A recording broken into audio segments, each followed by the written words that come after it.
really big proponents of the use of psychedelics for mental health and well-being. I'm your host, Leo Zacky, and joining me today is Heather Wagenhals. And you've got this deep sense into people's minds and how they work and what makes them tick. We also see this huge wave of mental illness and mental trauma that people are facing. I've actually seen it work, where people take psychedelics to help them get through trauma.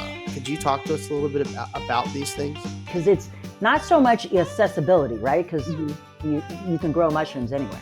That's not the problem. It's the ability to study it in controlled setting. One of the universities in San Diego does ketamine research, right? We know it to do anesthetizing things, but we can also help alleviate symptoms of depression.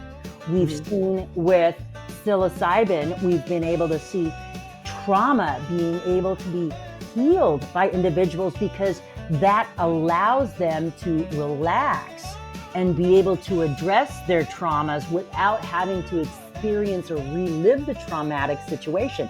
This makes a big difference for veterans and folks that have served in high conflict areas where they have seen or had to perform necessary actions that are very, very traumatic.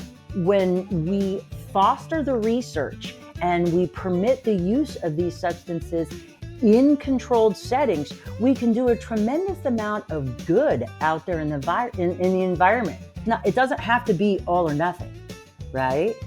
There can be this happy medium where people can have access to life-saving things. To watch or listen to the full episode of my fascinating discussion with Heather Wagenhals, go to zackyradio.com or find us on YouTube, Rumble, or your favorite podcast platform.